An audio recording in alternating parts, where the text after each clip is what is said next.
Reality. UFOs. Science. Consciousness. Sex, drugs, and rock and roll. That might not be a real thing. The podcast.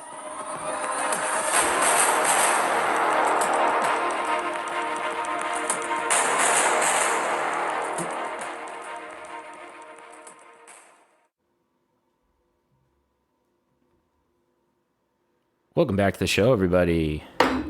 Bing. Bing bong. Those are glasses smashing into a bottle. It's Memorial Day weekend. Macka and I are solo in the studio. That's it. Dolo. That must have been the air conditioner in the background because it immediately got quieter. So I'm presuming that our software will edit that out to the audience. But if it doesn't, you're hearing some AC noise in the background. It's hot as balls, and we're going into summer, and odds are you might be somewhere with an AC that's going on too, and it's just a lot of noise background. But it's too bad Dan and Kingsley aren't here because we were supposed to weigh in on what was going in if Johnny Depp and that broad are still in court. Yeah, it's true. It's very true. They are. We can talk about it, but you have no idea, my guess. I obviously showed up in my feed. Yeah. And then it was immediately once I watched it, now it shows up on my YouTube feed every day of like, this is what's going on. This is going on. Like, here's Johnny Depp making it like, they have some are bad and make him look like an asshole, and some make him look awesome. Like some people are like the audience, not the jury. The jury is basically like cracking up laughing when he's answering some of the questions. Legit, and they just like him. You know what I mean? He's fucking Captain Jack Sparrow, man. yeah. He's exactly. fucking. He's been in he's not only that. He's been in so many goddamn different things that like you just can't not like him. Right? He's one of the best actors of our time. Really. Probably. Yeah. Probably. I mean, he's been Whitey Bulger. He's been. I know. I'm just Donnie Brasco. He's been. Yeah, we talked about it last week, but like, he's been in so many different roles that like whoever you are, like somebody must like something he's done. Somebody likes something. Like if you don't like him as like, I think he plays Tonto in the remake of the Lone Ranger. I never saw it, but like I watched the YouTube like of the music, and I think I saw him like poke up, do his funny little faces or whatever. Maybe you hate that, but you love him as Whitey. You know what I mean? Yeah. Maybe you hate him as Whitey, but you love him as the guy in Fear and Loathing. You know, with Benicio del Toro. I mean, maybe you're a chick and you like him in the original Freddy Krueger, Nightmare on Elm Street. Mm-hmm. Did you ever watch it? The original? I never saw. Johnny Depp's in it, and he gets eaten by. Imagine if you put a human into like a blender. That's what it looks like. Like just he disappears into the bed, and just like blood and like shit flies up all over the place, like a blender's in there, you know. And you're like, oh man, I guess that dude just died. Yeah, it's a pretty interesting phenomenon in the socials, like Instagram. I've never seen TikTok, a divorce YouTube. on TV. Like it's it's like shit should be taken sealed over. up. Yeah. Well, this is technically a defamation lawsuit that we're seeing. Are they already divorced? Yeah, they're divorced. All right. They're very divorced. Yeah. You just don't see too many trials on TV. When you do, it's like something super horrible. Like everyone has to bear witness to the justice. Like you don't see like something like this. Right. Well, this Weird. has a lot of bigger picture issues with potential, obviously, Me Too movement, where she accused him of beating her up, and then and sexual assault, and then he's saying no, you didn't, and it cost me my career almost. So Yeah, basically, did cost him his career.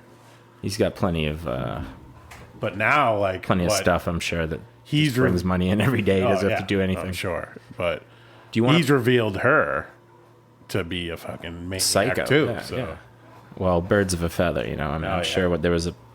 Here's the thing about divorce, that it's not like it doesn't blow my mind because there's a million people out there that are divorced, and I can't be in a long-term relationship, Right.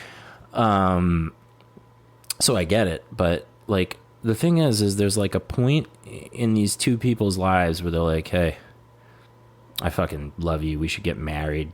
Right. We should bond to each other for life, legally and whatever else, however, you know, religiously, whatever.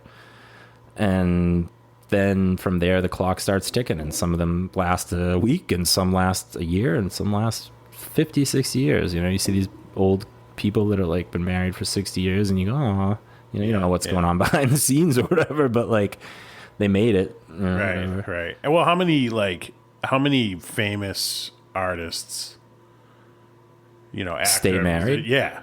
Not a lot. I'm pretty sure Will Smith and Jada Pinkett have been married forever. They have been married for a while. So if he wants to get up and pimp slap somebody for talking about his wife, I think he's earned that right, because he's been with that chick for a long time. It's not like this is like his fancy new 6-month wife. True. They were together for like 5 years, I'd say. And what kind of sex did they have when they were young and first got together? I don't know. She's younger than him. But Will Smith was like attractive. He was Jada like, physically working out. And like Jada was like, Yep. Still. That's slang for, ooh, look at that caboose. I love it.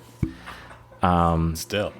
All right. So shout out to those poor people in Hollywood who when you're in the limelight all day, it must just suck. You're just pouring your authentic self into work, and you meet a girl or have a shit ton of cash, and it doesn't fucking you're miserable. matter. You just want to be left alone.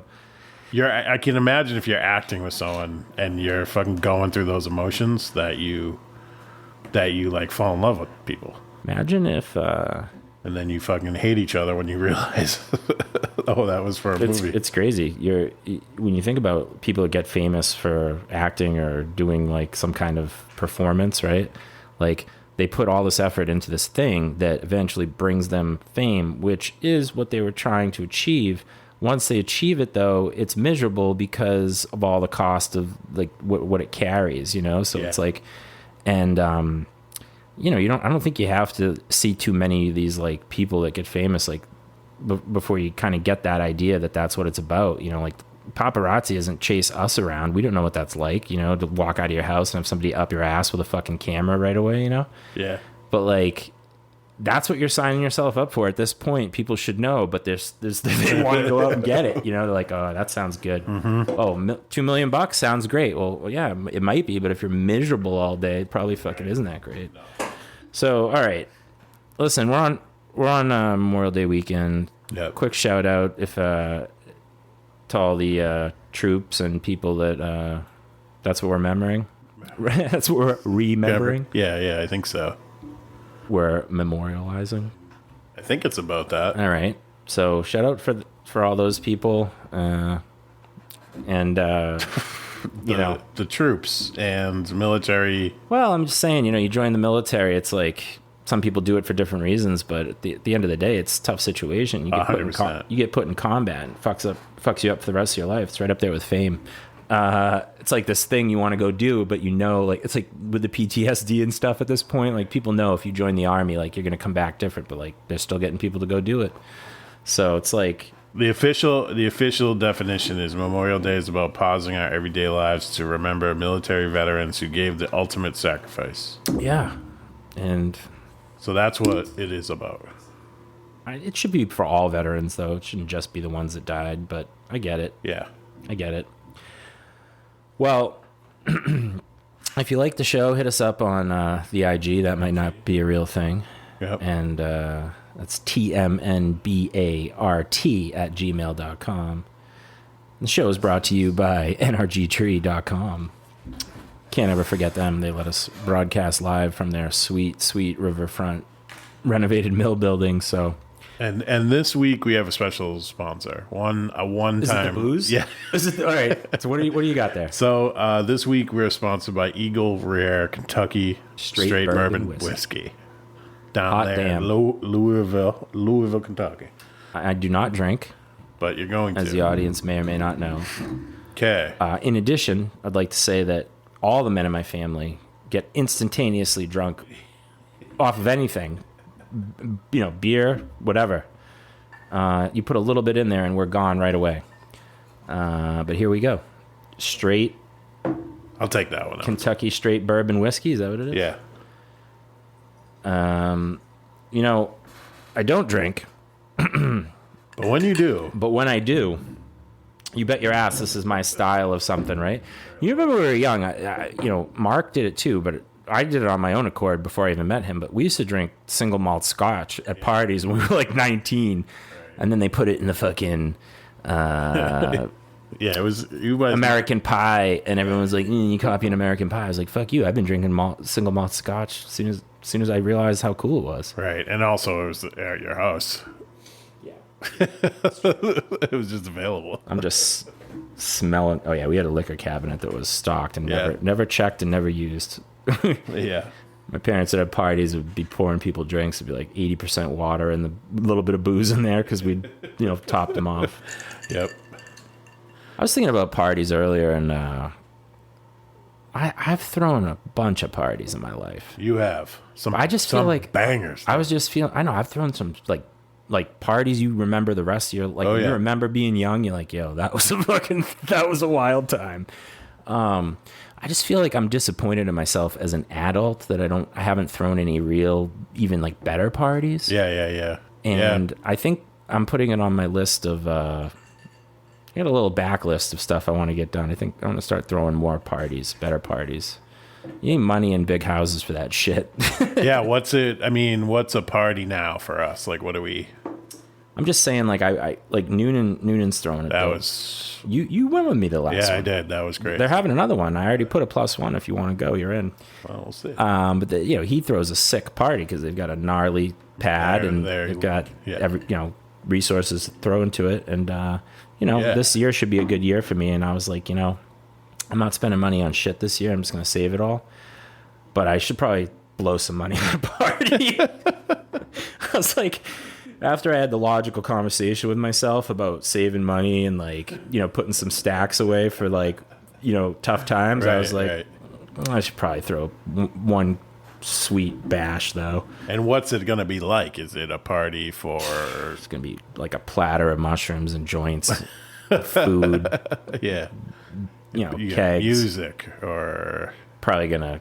Yeah, you have to have music at a party, man. I mean, I think one thing that you have to have Cool Whip. I think a party that you're famous for is one that you did in your early 20s. Was it? Was the Hooker Rodeo? Oh, the Hooker Rodeo Roundup series. That was a series of 3 parties? I think it was 3. Those were wild. Yeah. That was wild times. Those were wild times. But do you want to talk about what your inspiration was for those parties? Because I think they're really amazing. What do you tell me? What you think they were? Well, I feel like you said you had it was bachelor pad. Had a dream, or you had like a real dream, or it was like it was a dream in your life of you wanting to pretend you were a cowboy. And you're a cowboy, and all the women are like cattle. Really? And you were gonna round them up. That's so funny because they're all naked. Motley Crue, literally, that's looks the kill. The video, they're rounding up women in, like cattle in a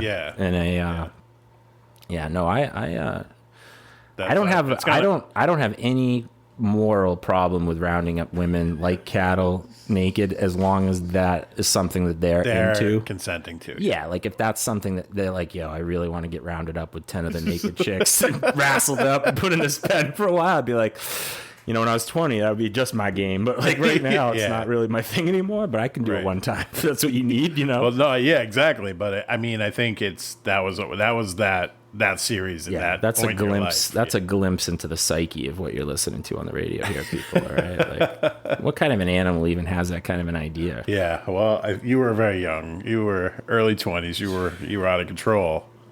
But hey, who was where? I mean, I was out of control.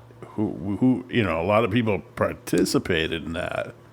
I was totally out of control. Like you may have been the lead cowboy, but there were some other rustlers. All it takes is one guy to step up and be like, I'm going to do this, before a bunch of other guys like, I've been thinking about it too. I just didn't have the balls to say it. Let's do it. Yeah. Also, after the first one, once you know it exists, you're like, yo, you could do this. This You can do this if you pay. Speaking of which, a couple of shout outs, not necessarily shout outs, just announcements. I want to officially get this podcast incorporated as a nonprofit so we can start doing real good fundraising. Okay. So if you're an attorney and you like the show, and I do know that some attorneys listen to us, we could really appreciate some counseling on how to set up the nonprofit the best way. Right. And then I want to start doing some good fundraising, man. I think it's really important to do it. And, legally. Just whatever. Yeah. Just, I don't care. Just helping people. Our first fundraiser that we're sponsoring as of today is my kids' volleyball team going to nationals in Florida. I think it costs like $3,000 per kid or something like that. And so like they just raise the money and distribute it evenly throughout the team. Yeah.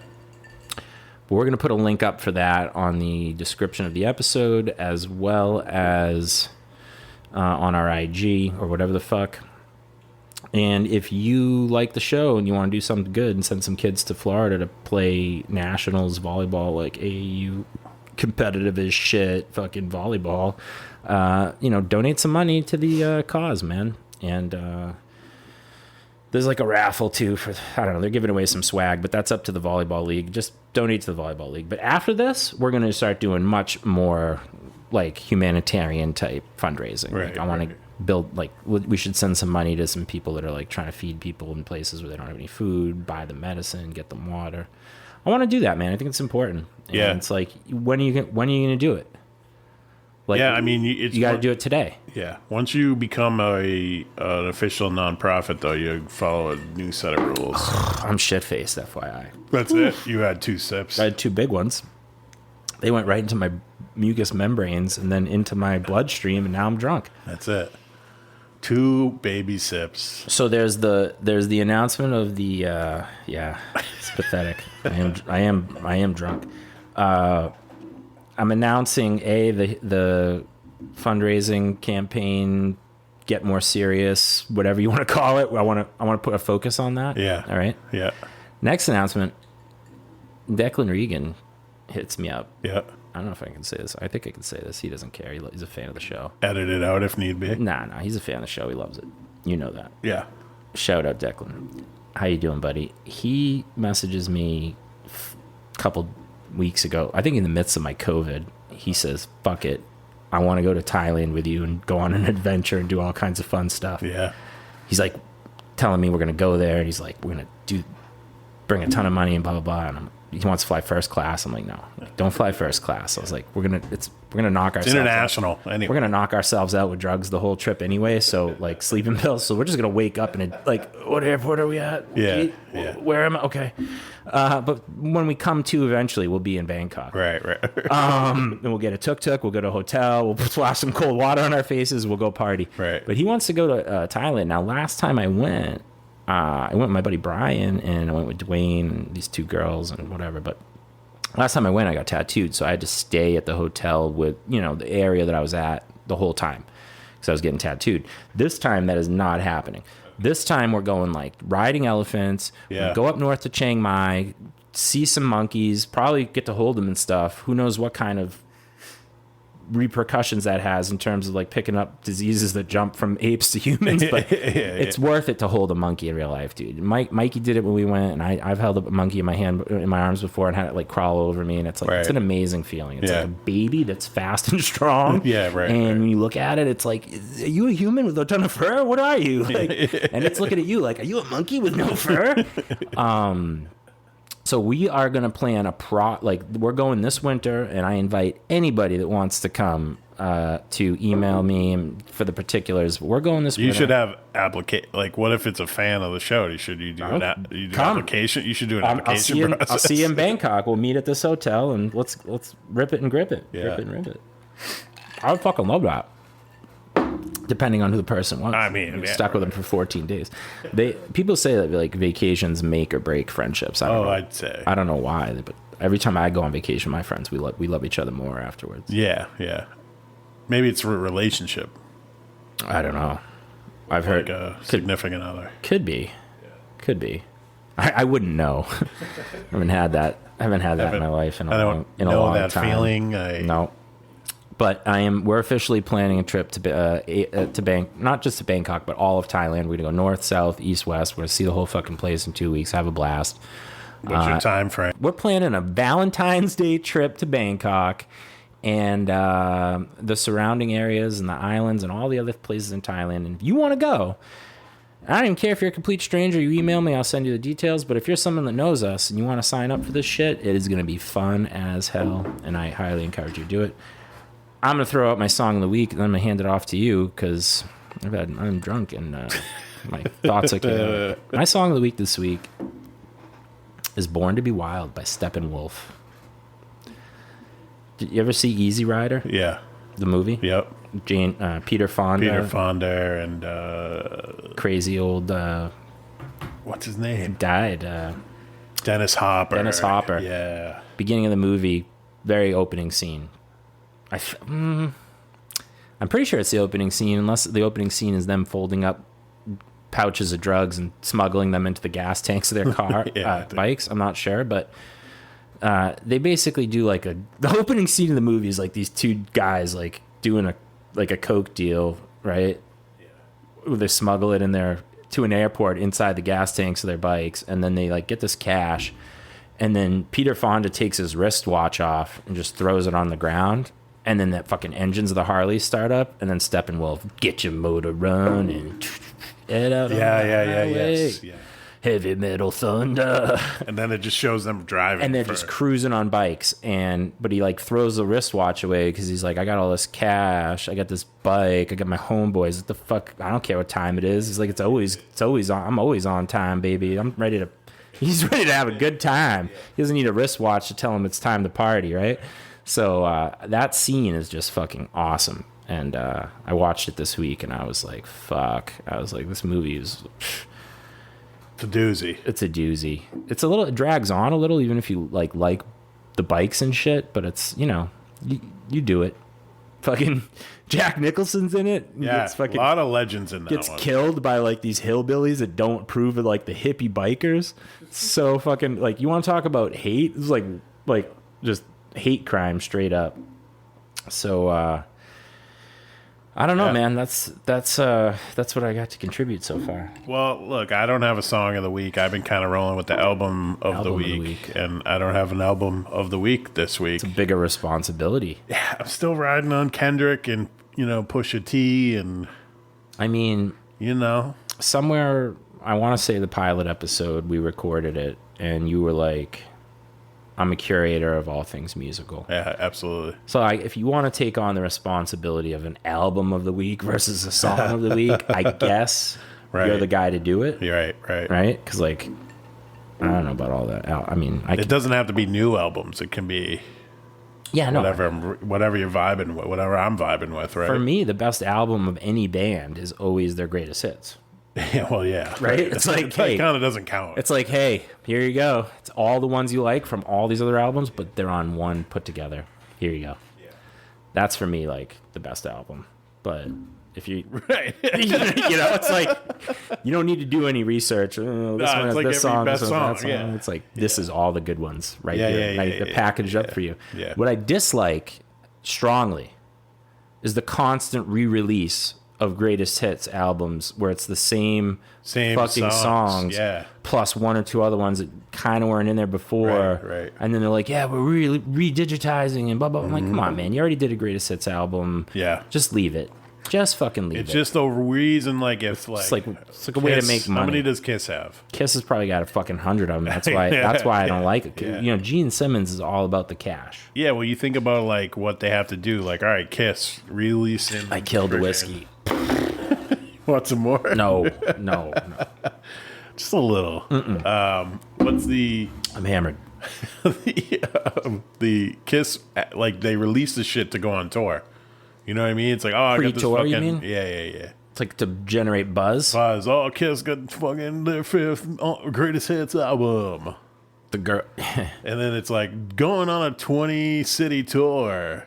No, they go a lot of places, dude. They went on... The last tour they did, it was like fucking 200 cities around the world. Jeez. And they're not young. 60s. They're old as fuck. Once you're used to a lifestyle, you can just fucking kind of do it. Last week on the show, I announced that I was out of balance and borderline having a nervous breakdown. You seem better. I've reestablished balance to a certain degree. Yeah. Hey man, like I did 15 push-ups today during my warm-up as opposed to a measly 5, which was last week. That's pretty good. Once I'm back up to like 30 to 40 in a row, that's when I'm back. Yeah, right. What else is going? I mean, work's going better. A lot of positive shit's happening for me right now. I just fucking It's crazy. My life hasn't significantly changed in the last 2 to 3 weeks, but because my mental state was so different because of malnutrition and fatigue and just stress, like my view of what my life was totally off. So it's like, it's really fucked up how you feel on a day-to-day basis about the success or failure of your life, because it's like, it changes very quick. It can change quick, but like, I think like it's about taking care of yourself, and if you take care of yourself, you can handle your shit. And I just got the shit kicked out of me by COVID, right? And it just threw me way, like, you know, just like imagine like a ship at sea getting hit by a fucking storm and just being blown out into the middle of nowhere and losing half its crew and resources, and it's just like, you got to recover, but the initial hit sucks. All right, so we talked about this a little last week, but getting directly into it, how do you build in some adaptation into your routine so that you don't? So next time you listened to the show, no, or you remember saying it. I just remember, and it didn't really get answered. So. Oh, that's amazing, because I listened to it thrice this week, and I was like, man, because I listened to all of the recordings like 3 times. I was like, there's so many things I catch that I'm like, ugh, we didn't answer that. I was all over the fucking place during this. Yeah. If memory serves, you asked me like, well, Candyman, you've got the 8 M's and you've got this system and blah, blah, blah, blah, blah. But what do you build into that for redundancy for when like the shit hits the fan? Right. I kind of answered it with acceptance. Okay. It's kind of the answer. Right. You almost need a subroutine to do when you can't do the physical, the M's that are movement and masturbating and marijuana and mushrooms. Marijuana, masturbation, motion. Those 4 are big. Those 4 were off the table for a couple days. Yeah. So for me, building in the redundancy thing on the routine is tough, because you know, both me and Dan, and I think you said it too, like routine is such a big deal when you're trying to keep your shit together and you've got like, you know, other problems like mental problems. I think routine's important for everybody. Oh, big time. I think when people don't have a routine, they're just like floating around with, you know, and don't get me wrong, I'm all about, hey man, just let go, float around, let the universe take you where it will, right? But like, I don't think people are happy that way unless they're super into it. Or super rich. And even there's like hippies that like have nothing, that like just do yoga all day and they're like, fuck it, I'm cool. Yeah.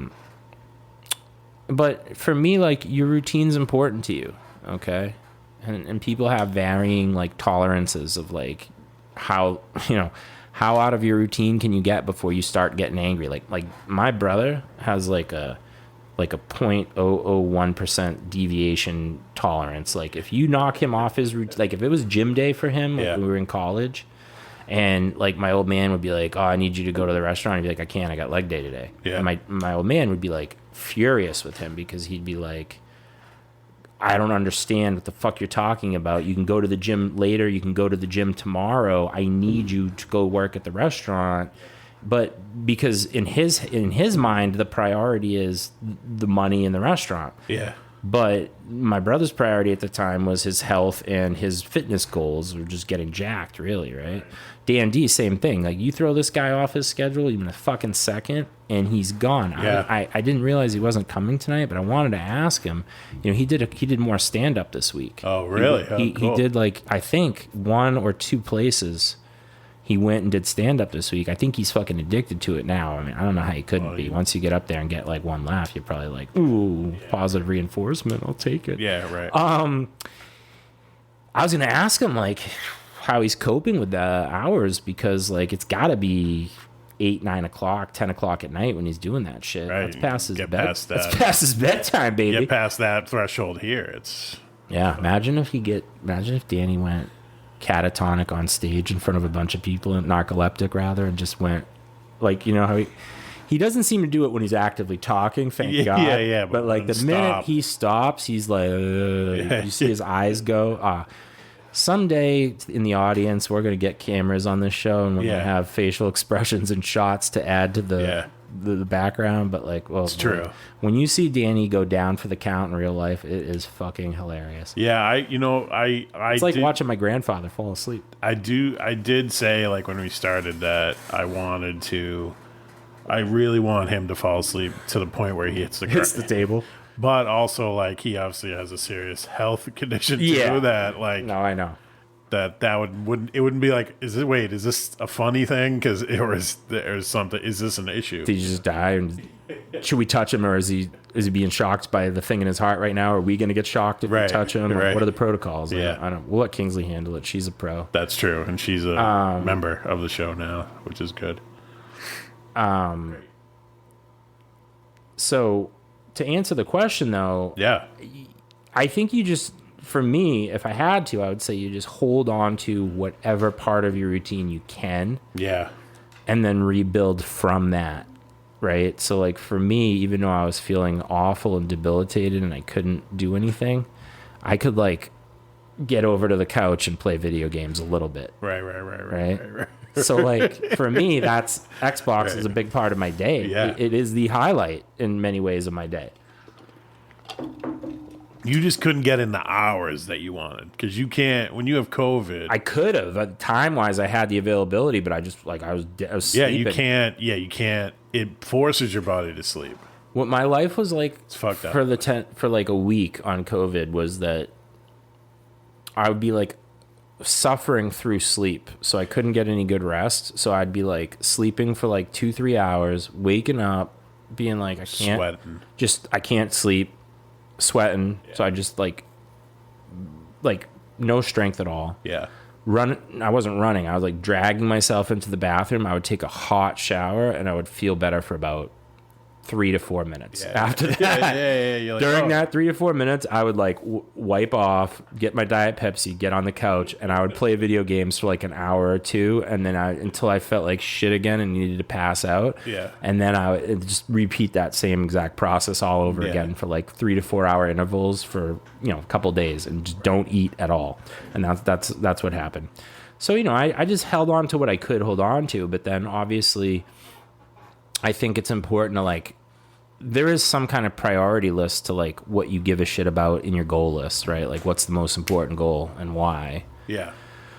And so I think you just attack getting back into your routine as best you can once you're back. So like for me, I was like, I know that the gym is important because it's going to make me feel better mentally and physically. And if I feel better mentally and physically, I'll be more, I'll be better equipped to, handle my other tasks basically. Right.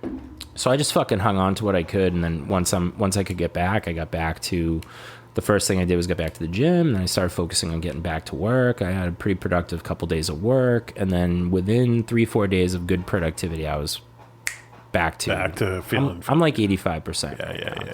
Yeah. I'll be 100. I think now too. If you get sick, like maybe you get COVID again, maybe you get cancer, flu, cancer, but that's anything.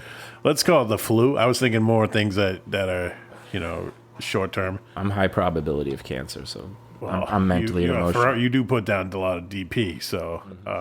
But now you know what to expect versus because the flu will knock you on your ass for a week.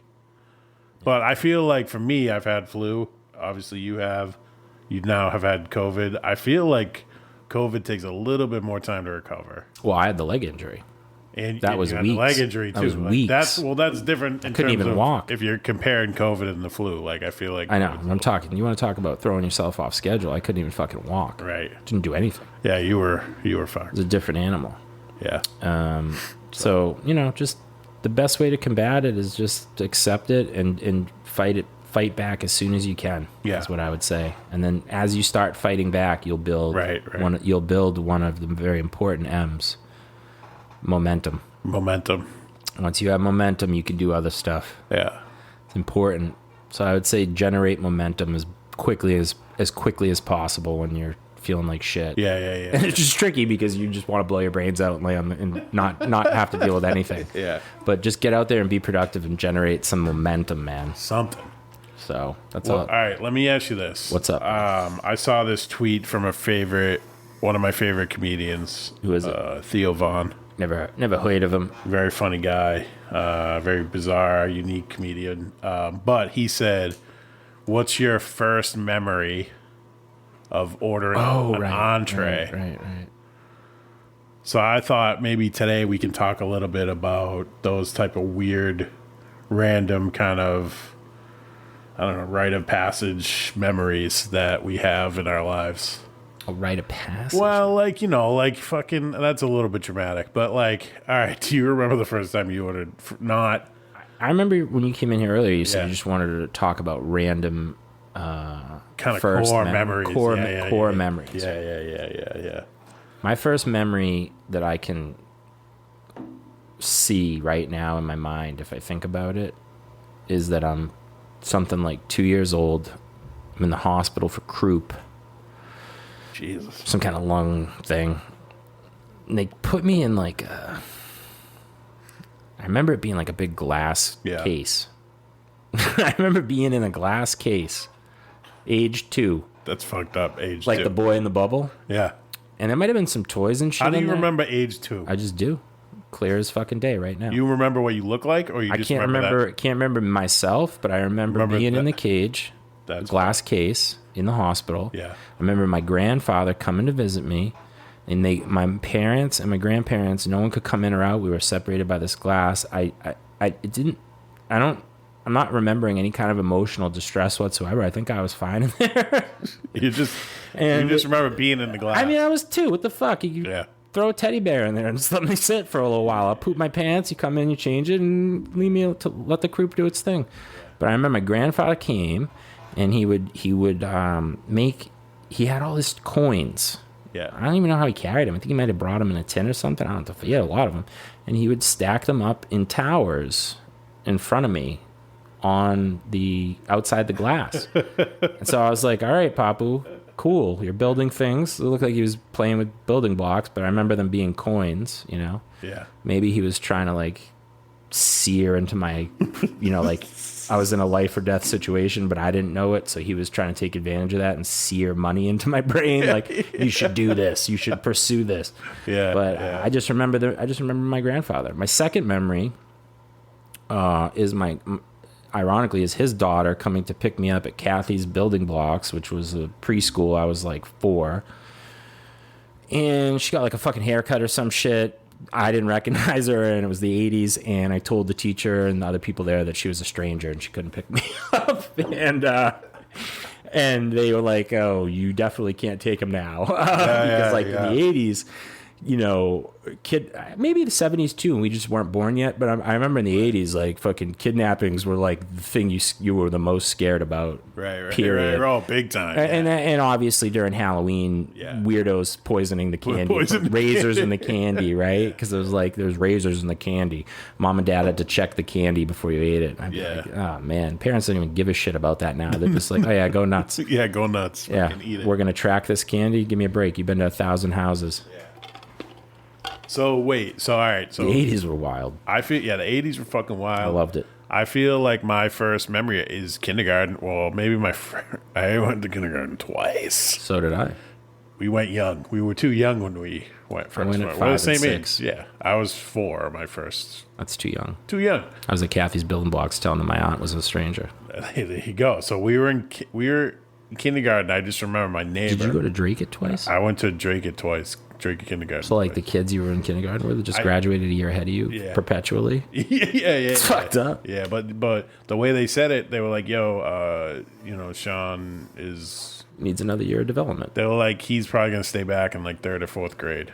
My mom always tells me this. She says, I thought about it, and I was like, he'll probably get made more fun of in 3rd and 4th grade for staying back versus kindergarten. Totally. So that's where she kept me back. Kids in kindergarten, and like 90% of them are like nice little people, and 10% of them are evil little shits. And you can just tell they're going to be horrible people when they grow up. Oh, 100%. If I think back of the kids, it's probably the same for you. Like, oh shit. Oh yeah.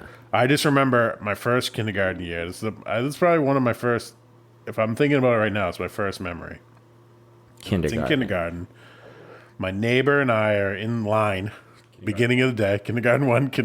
Just checking. Yep. My neighbor is in line, and we get into a fight, a 5-year-old fight, right? Like you and your neighbor? No, Also? me and him fighting other kids. Really? Yep. 2 against other people. 2 against other people. Gang violence. Gang. 5 years old. Yeah.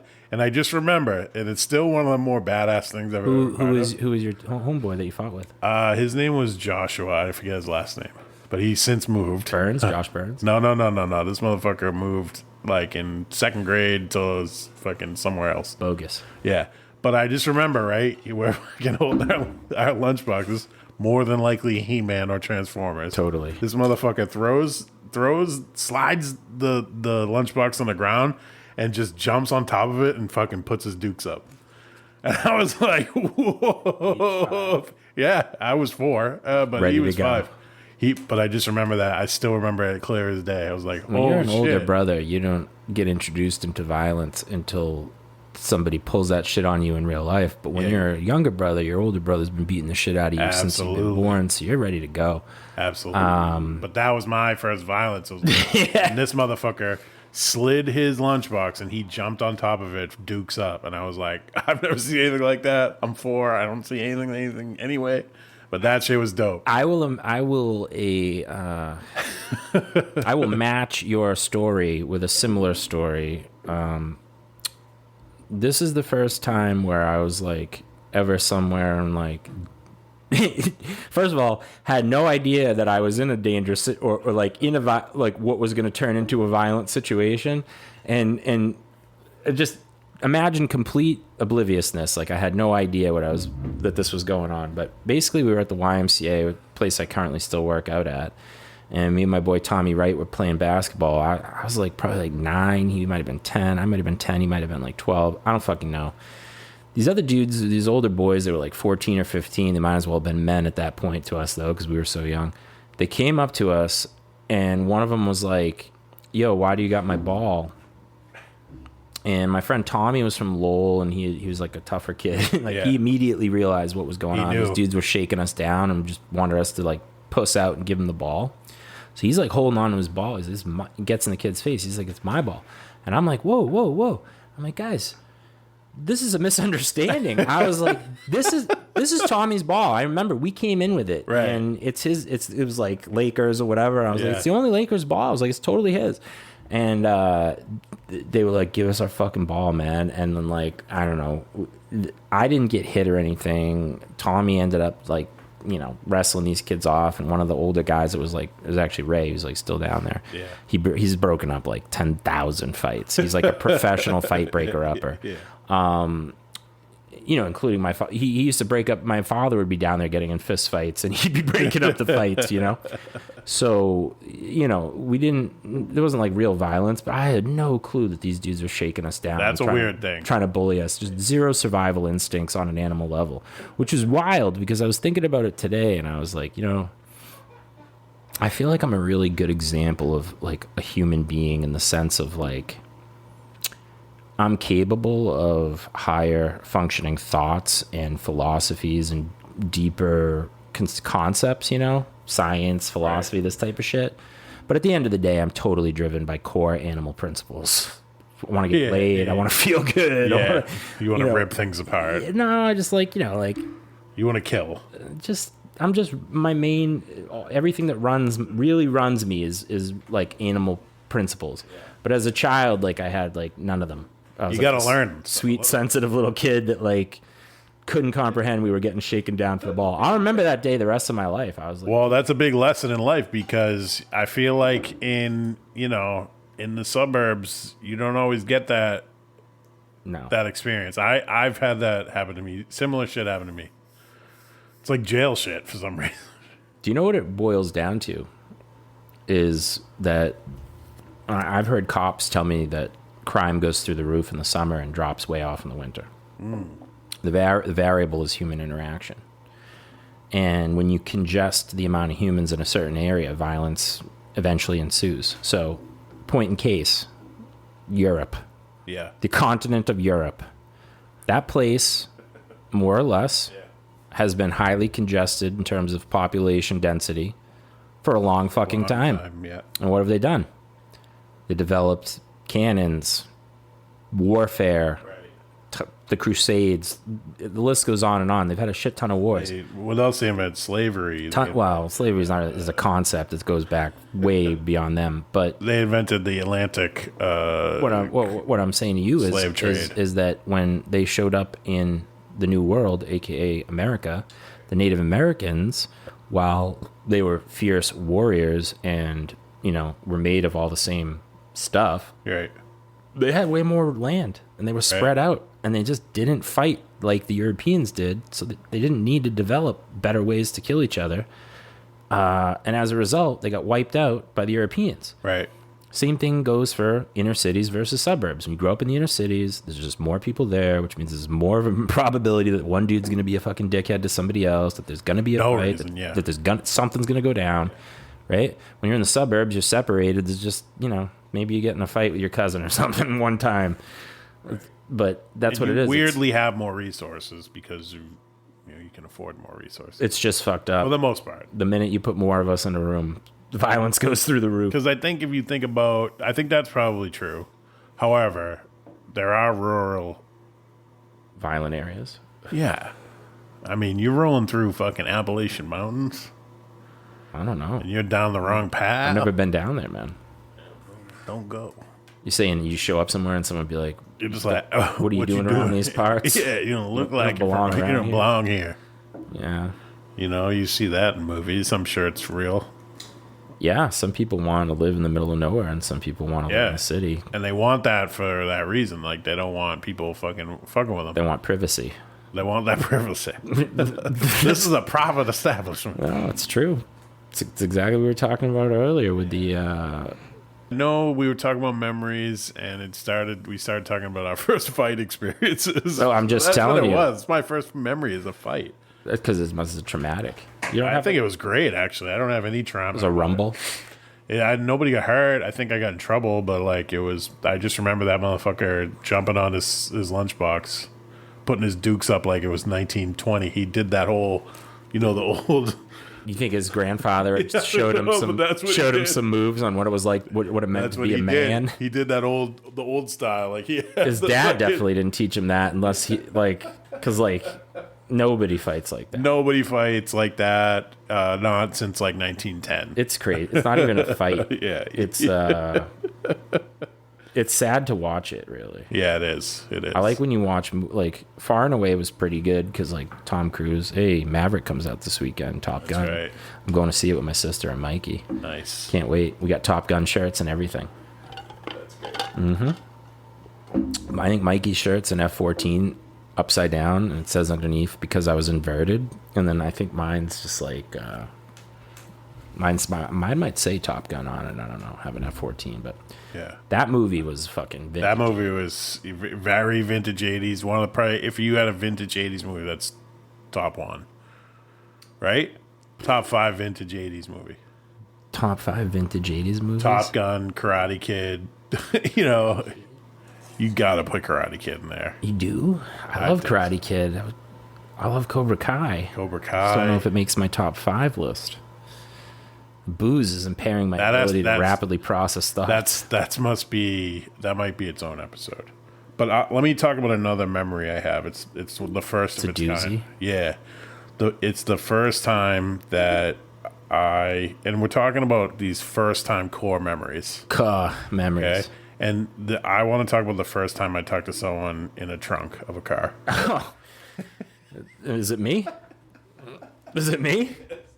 Yeah, okay. First and last time, actually, that I talked to someone in the trunk of a car. That had been put there against their will. Put there against their will. But sort of wanted to be in there, it seemed like. And that may go back to that 2-year-old memory when you were in that little glass I was comfortable. You were comfortable right away. Now I'm confined and dark. It's probably like some people's worst fear in the world, be stuffed in a confined, dark space. And I was just it's calling you up, Sean. Yeah, that's a core memory for me. I don't think I'll ever forget it because you called me. I was at home doing nothing. You were out with a bunch of people. We both know. We had gone out on what is known as an all-dayer. Yes. Where we start drinking essentially as early in the day as possible, and you go as late as you can go. Yeah. I think we were somewhere around 10 p.m., so we had been drinking for presumably since like noon. Maybe later. Yeah. You were trying to go somewhere else.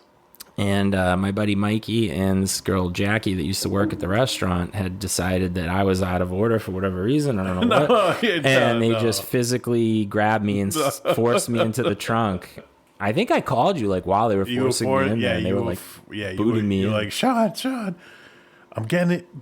They're making me go in the trunk. And I'm just like, what are you talking about? And I just hear Jackie, who is a top 10 person in my life. I haven't seen her in fucking 10 years. I hate to admit that out loud. Me too, man. I was thinking about her the other day. She's the best. And she said, get in there. Get in there. Then the trunk slammed. And we just talked. I talked to you on the phone until we got to your destination. How can we got to get in touch with her and get her on the show. I talked to her randomly, but that would be... You have a way to communicate with her? Absolutely. What is it?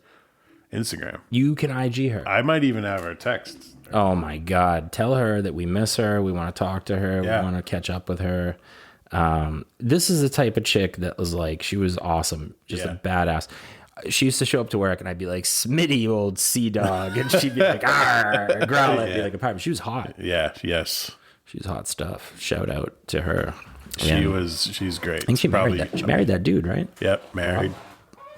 They squeeze out any pups or too late? I don't think so, but that's all right. But yeah, you don't need that. That's a waste of somebody should preserve that DNA. yeah. She should put that somewhere and really I don't know. it. To let that burn out of existence and not be replicated is a sin of nature. That is a beautiful DNA pattern. She's a piece of work. How are you doing on the sci-fi book? Oh, Foundation. You know, I think about this book a lot because... Is it a series of books? It is a series of books. How many are there currently printed? I think there's like 7. What? But the first one is one made it famous, and I actually read into it. It's like a kind of how it works, group of 4 stories. So it's a shorts. Yeah, I remember hearing it. Yeah, it's like interconnect, like kind of like a Guy Ritchie movie, like short stories that are connected, or is it just different points of view of the same story? It's like it's all based on the original story, which is like that guy that creates.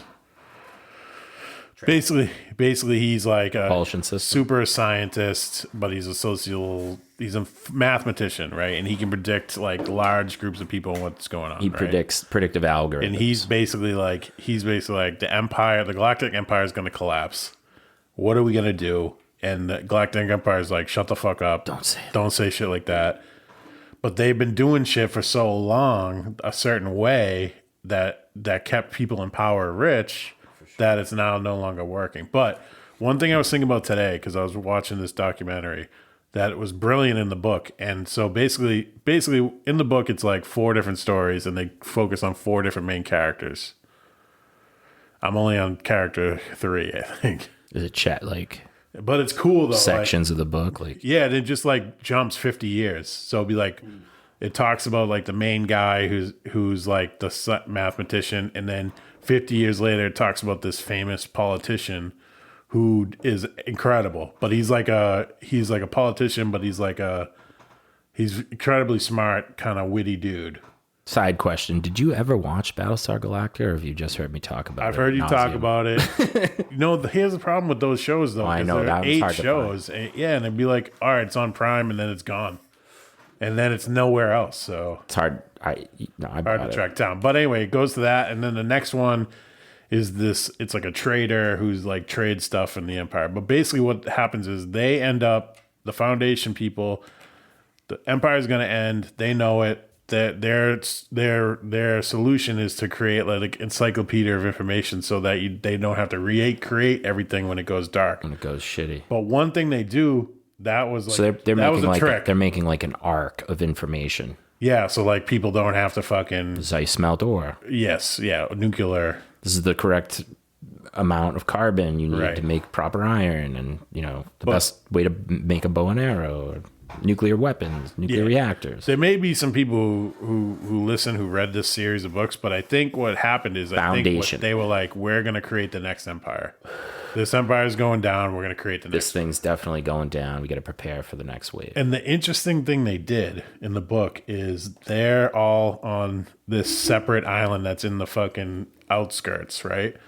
And all the planets and the kingdoms that are on the outskirts are like kind of barbaric. They're not close to the center of the universe. They get some of the empire stuff. The scraps. Yeah, but they're still like... They're more free. Super religious, like almost like what they call barbaric. They're not fucking smart. They're very, very religious, blah, blah, blah. But what the Foundation people did was made all their scientists priests. And they taught nuclear energy. Oh.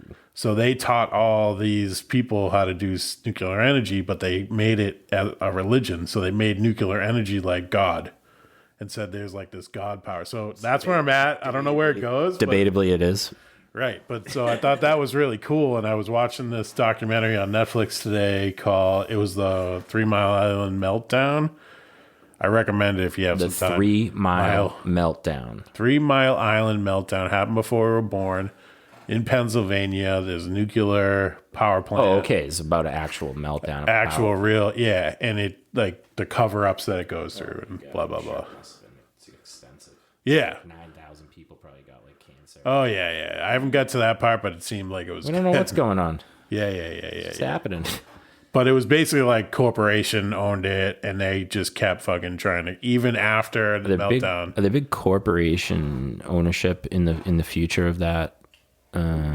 See, Star Trek's interesting because they do away with like money, in a certain sense. Yeah. So like you don't see a lot of corporations on Star Trek. That's true.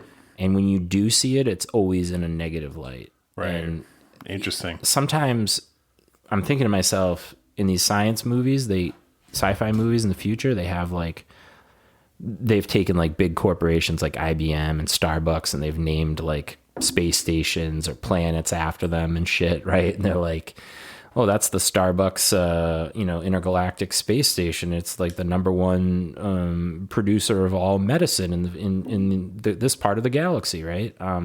Point is, they've got the corporations as like the governments have all fallen, but the corporations now run things out in the open. Yeah. And I ask myself when I'm watching this, I'm like, now what am I watching right now? Yeah. Am I watching somebody that is against this and is putting it on TV to make me be like, that is wrong. Yeah. We have to stop these big corporations because they shouldn't be run. They're operating, they're doing all kinds of shit back there. Right. Or is it the big corporations paying to be on the TV so that I like accept it as like, oh yeah, that's a good idea. We should let these guys take over.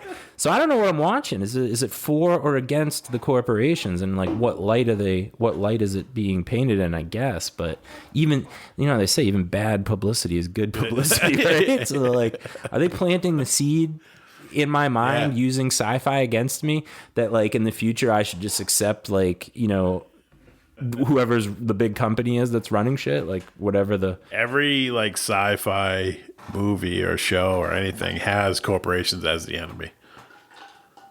Sometimes. Like, when is the corporation the hero? Well, like literally, corporations are putting out these shows. You're right, though. This is where the conundrum is. It's a conundrum. Major corporations, their commercials are on during the fucking breaks. Yeah, they're paying to be on the commercials. But if they watch the show they're on, they're like, oh yeah, they make us. They're actually talking shit about us. Tough to say. I don't know. Maybe it goes to this long theory that you guys. Well, maybe not long theory, but like you have this thought that the producer of Star Trek was either visited by aliens or is an alien himself. That's not my thought. There's lure around Gene Roddenberry that like there's too many things that in Star Trek there's so many things that you see in real life that he'd like predicted back then. Right. How could he know that was going to be a thing? And did he know that, or did he create the idea and then some nerd that likes Star Trek made it a reality, right? Right. I don't ever remember going to the grocery store without the thing opening up automatically, but I remember my grandfather being like, this is the future. Yeah. Watch this. When they were scanning the groceries, barcodes and stuff, he'd be like, why aren't they adding it up on an abacus or a fucking actual thing that prints the numbers? I'm like, oh, they are, Papu. It's just going to come out at the end on a receipt. What's our thing that is your Papu's door opening? Do we even realize it's happening anymore because it's happening so quick? Technology is evolving at exponentially, right? So basically, I don't know when scientists really say that we entered like the modern age. I don't know what the fucking benchmark is. I imagine it's a computer. Yeah, probably. Or a steam engine. Yeah, I mean, we're in a new age than the modern age. When did we get, like there are different steps to civilization, right? But like we're always on the edge. Yeah. I think we knock ourselves back sometimes with, like anything else. Like New Orleans was a beautiful city. They built it. A lot of people put a lot of work into it. There was art. There was this. There was that. Right. And one day Hurricane Katrina was just like, I want to wipe this fucking thing out. Right. Wow. And then it got all destroyed. Eventually people rebuilt it. It doesn't mean it's going to last forever.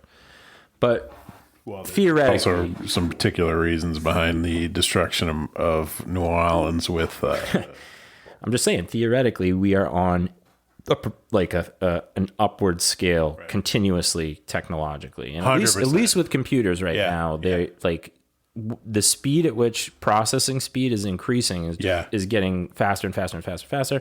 They're shrinking it down. Right. Somebody told me recently that they are physically designing the circuit boards with the CPU at the center, because at the end of the day, it doesn't matter how fast you're moving, the speed of light or slow as a tortoise, the straightest distance between 2 points is a straight line, right? Right. So they're literally designing the chips now with the idea that like, well, at the speed of light, it'll travel even faster if we just give it a little bit of a distance to travel instead of like a big loop or whatever, right? So like, I mean, they're getting insane with that shit. And then they're going to come out with other technology that we don't even have yet. And that's just going to always go. That's what I'm asking though. Like, all right, so I don't want us to use the word spoiled, but like, are we so used to change in technology that like walking through a door at a supermarket that automatically opens because you step in a certain area, nothing affects us anymore? I think we're hard to impress with stuff. Yeah. I think some of it has to do with CGI. Yeah. When that thing hit when you made a movie before CGI, computer generated imaging. Yeah. You had to have like Jim Henson and some special effects guys. There had to be some makeup. I mean, there was some creative shit. I mean, the original Star Wars was made in the 70s. Right. They had like mirrors on the bottom of the thing, and they filmed it far away, and the heat was like reflecting off the mirrors, and it made it look like the car was flying his speeder over the dunes, right? There was all kinds of creative shit. But now we have computer generated imaging that's so good, you can't even tell if it's the real actor or if it's a CGI. So along with that comes anything you want. You can make anything you want real with a computer generated image and, broadcast it, right? Yeah. And so that opens up a lot of imaginations, which in turn leads to innovation. Mm-hmm.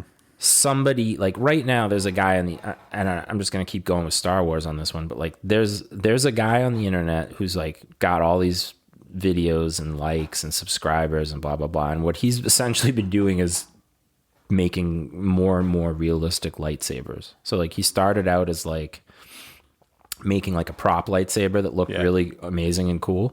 And then he was like, how could we actually make this thing a real lightsaber? And so at this point, what he's got is like, he's got a rod that gets it's like tungsten, some sort of special metal rod. He's got a backpack on like the Ghostbusters. It's hooked up to this fucking rod and it heats up so bright that it looks like it's a light of laser, and he slices through shit with it like butter, like anything. He just like puts it right through. It's burning at like 5,000 degrees or something crazy. He has to wear like a welder's torch. I don't fucking know. A welder's glove. But the point is like somebody put the idea in this dude's head that we should have a sword that's a laser, and he can't, most of us are like, yeah, that's cool. But this dude just can't stop. The amount of resources he's put into trying to bring it into reality are probably ridiculous. Yeah, you can't kick so that. Somebody out there is going to bring it into reality and be like, whoa, now we have lightsabers. Well, that's the thing. There must have been an invention at some point that sparked, that's like the core of all these other things. Semiconductor, whatever it is. It's just a core piece of like, now I can do this because of this one. I mean, the wheel is the big one. Well, the wheel too, but like, all right, if like a semiconductor allows, I actually don't know what a semiconductor is, but I know it's important. I just thought about it. I was saying it, and I know it's important, but I don't know what it is, and I know it's probably stupid. Break it down to basics. I know it's a big piece of computers. It conducts, but also doesn't conduct. It's a semiconductor. It only conducts a certain level of. I'm just telling you. I think that's what it conducts. Conductation. It conducts it in a certain way where it should be and not in others, or it has the ability to turn different pathways of electricity on and off. All right, semiconductors are substances with properties somewhere between them. Okay. ICS, integrated circuits, and electronic discrete components such as diodes and translators are made of semiconductors. Yeah. Common elemental semiconductors are silicon and germanium. Rare earth minerals. Silicon is well known of these. Silicon forms most of ICs. But these are big. These are the things that that started a lot of these different technological advances. Yeah, I think the computer chip is the same thing as saying the computer, like the first processor, whatever, microprocessor. Right, exactly. Bill Gates. Bill Gates, the Apple IIe, whenever those guys did, that's when we entered the modern age. Absolutely. That's when everything changed. That's when it started speeding up, I guess, is probably what I'm trying to get at. It's like once they figured that out, I was like, bing bong, bing bong, bing bong, bing. Yeah, now we got to shrink it. Now we got to make it handle more juice. Yeah, faster, better. Faster, better, faster, better, faster, better. Wait, can you get that and get the Japanese on this? They'll make it even better than we did. They invent new speeds like parsecs. No, that's actually a terrible Star Wars thing that they've tried to like. They tried to like, Star Wars is fucked up. There's some shit in there that people like. Example. Yeah. There are several times where Princess Leia kisses Luke Skywalker. Very not how you kiss your brother. Yes, yeah. But then they're like, it's their twins. But they didn't know. And honestly, because they're twins, I'll allow it. Because it's like, twins are weird. Well, you mean like what? Like they could just a quick little some weird thing over the line. Just one little infraction over the line's okay if you're twins, because you guys have you're literally born in the same primordial genetic It's almost stuff. like you're making out with yourself. Yeah, if I could make out with myself, I might. I don't know. I don't know how it would work. I don't know. All right, wait. Let's finish on this. What do you got? And we can't go deep into it because our boy's not here, but Obi-Wan. The Obi-Wan Kenobi series just came out. So my understanding is they're not binging it. It's only 6 episodes, right? So I think they released 6-episode seasons. They released. Well, I think they're just doing one season. Really? That was what I was. That might be true. Yeah. I think it says like a limited series. Yeah. Well, I didn't watch it yet because I want to watch it in its entirety all at once, and because I'm catching up on my Trek. So I just finished Discovery season 4. They're going to be, which was they're going to be a season 5. I assume, because they didn't say the series finale, they said the season finale. I am balls deep in the middle of Picard season 2 right now. Anyway, hope everyone liked our little Memorial Day party Sean and I just put on. We had some booze. We had a little booze. Sign up for Thailand 2023. And until next time, everybody, get your hooshies off.